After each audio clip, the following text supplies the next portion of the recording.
السلام علیکم ورحمۃ اللہ وبرکاتہ۔ دوستوں، امید ہے آپ سب خیریت سے ہوں گے۔ آپ دیکھ رہے ہیں میرا یوٹیوب چینل آفیشیل فواد وان، میں آپ کی خدمت حاضر محمد فواد الحسنوان۔ دوستوں، آج ہم بات کر رہے ہیں شہید ابراہیم رئیسی کے بارے میں۔ شہید ابراہیم رئیسی ایران کے صدر کے بارے میں حیران کن حقائق۔ دوستوں، ساری مسلمان دنیا اس وقت غم میں ڈوب گئی تھی جب یہ بات سامنے آئی کہ ابراہیم رئیسی کا ہیلی کاپٹر گر کر تباہ ہو گیا اور وہ شہید ہو گئے۔ جی دوستوں، اور اس کے ساتھ یہ بھی ایک بات یاد رکھیں کہ جب یہ ہیلی کاپٹر تباہ ہوا اس وقت یہ ہوا میں صرف اکیلا پرواز نہیں کر رہا تھا بلکہ اس کے ساتھ مزید 2 اور بھی ہیلی کاپٹر تھے۔ جی دوستوں، یہ بات حیران کن ہے کہ اگر صدر کا ہیلی کاپٹر ہوا میں پرواز موسم کی خرابی کی وجہ سے نہیں برقرار رکھ سکا تو باقی 2 ہیلی کاپٹر ہوا میں کیسے ہی اپنی پرواز برقرار رکھے ہوئے تھے؟ اور صرف یہی ہیلی کاپٹر کیوں گرا جس میں ایران کے صدر موجود تھے؟ جی دوستوں، یہ بات بھی کسی سے چھپی نہیں ہے کہ حال ہی میں ایران نے اسرائیل پر حملہ کیا ہے جس میں اس نے 300 راکٹ فائر کیے ہیں، اور یہ ہمت آج تک کسی نے نہیں کی۔ یہ سچ میں ایک حادثہ تھا یا کسی دشمن ملک کی سازش، یا ابراہیم رئیسی کے کسی اپنے نے ہی ایسا کیا جو اس کی کرسی پر نظر رکھے ہوئے تھا؟ ابراہیم رئیسی کس شخصیت کے مالک تھے اور پیچھے کتنی دولت چھوڑ گئے، اور آپ کی زندگی کا کیا معمول تھا؟ ان سب کے بارے میں جاننے کے لیے یہ ویڈیو پوری لازمی دیکھیں اور میرے چینل کو لائک کر دیں اور سبسکرائب کر دیں۔ جی دوستو، ایران کے 8ویں صدر 14 دسمبر 1960 کو ایران کے ایک شہر میں پیدا ہوئے۔ ان کے والد کا نام سید حاجی تھا۔ جی دوستو، ابراہیم رئیسی کی عمر 5 سال تھی کہ ان کے والد وفات پا گئے۔ بچپن میں انہوں نے اپنے علاقے کے ایک سکول جویریہ سکول سے تعلیم حاصل کی اور اس کے بعد پھر مدرسے میں داخل ہو گئے۔ ان کے مطابق انہوں نے ملک کی ایک مشہور یونیورسٹی متحرک یونیورسٹی سے لاء کی ڈگری حاصل کر رکھی تھی۔ جی دوستو، یہ بات حیران کن ہے کہ جب ابراہیم رئیسی 20 سال کے تھے تو ان کو تیرال کا ایک قریبی شہر کرج کا سب سے کم عمر پراسیکیوٹر جنرل بنا دیا گیا۔ بلکہ ان کی کامیابی کی چین یہیں پہ نہیں رکی اور 5 سال کے بعد تیران کے شہر کا ڈپٹی پراسیکیوٹر جنرل لگا دیا گیا۔ جی دوستو، ابراہیم رئیسی کے بارے میں یہ بھی کہا جاتا ہے کہ شروع میں سے ہی ابراہیم رئیسی کے اوپر کسی ایک طاقتور شخصیت کی نظر تھی جو ان کو اتنی تیزی سے ترقی کروا رہی تھی۔ جی دوستو، ابراہیم رئیسی کا ڈیتھ کمیشن میں ایک اہم کردار تھا۔ سن 1988 میں ایرانی گورنر نے 4 ججوں پر مشتمل ایک کمیشن بنایا تھا جن کا کام حراست میں موجود سیاسی مظاہرین کا فیصلہ کرنا تھا۔ یہ وہ لوگ تھے جو گورنمنٹ کے خلاف مظاہرے کرتے تھے اور احتجاج وغیرہ میں حصہ لیتے تھے۔ نہ صرف یہی بلکہ 19 جولائی 1988 کو ان لوگوں کو پھانسی دینا شروع کر دی گئی اور یہ سلسلہ آگے 5 مہینوں تک جاری رہا۔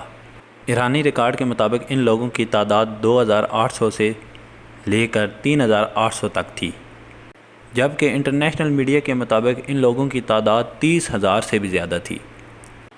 جی دوستو، یہ وہ لوگ تھے جن کو نامعلوم افرادوں نے گھر سے اٹھایا اور سیدھا لٹکا دیا۔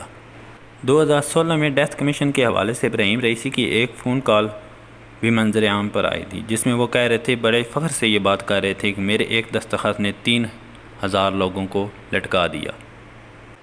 دوستوں، ابراہیم رئیسی نے 1983 میں جمیلہ کے ساتھ شادی کی۔ اس وقت ان کی عمر 18 سال تھی۔ اس شادی سے ان کی 2 بیٹیاں پیدا ہوئی۔ جی دوستوں، ایران میں جمیلہ بی بی کافی عہدوں پر فائز رہ چکی ہیں۔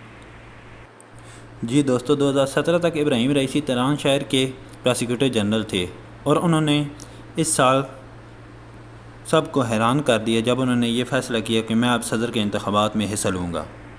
یورن کے مخالفت میں حسن درانی تھے۔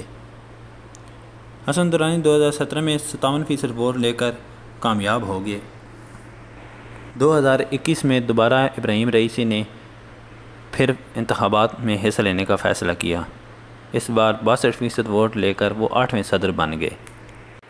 دوستو، عراق کے لوگ آزادی کے نام پر پچھلے کئی سالوں سے وہ سب پابندیاں جھیل رہے تھے جو پچھلے چند سالوں میں پاکستان نے ابھی دیکھنا شروع کیے ہیں۔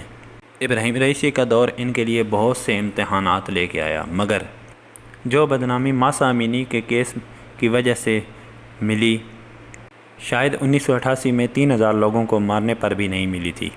جی دوستو، 22 سالہ ماسا امینی کو سر پر سکارف نہ لینے کی وجہ سے ایرانی پولیس نے اٹھا لیا اور تشدد کی وجہ سے اس کی موت ہو گئی۔ پولیس والے اسے ہسپتال چھوڑ کر خود بھاگ گئے۔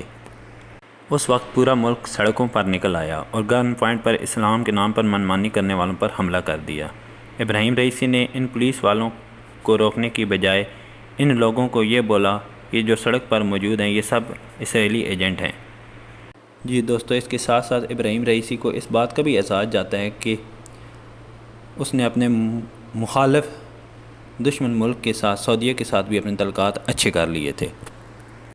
اپریل 2024 میں ابراہیم نے وہ کیا جو آج تک کوئی ملک نہیں کر سکا۔ اس نے ایک ہی رات میں اسرائیل پر 300 سے زیادہ ڈرون حملے اور راکٹ فائر کیے۔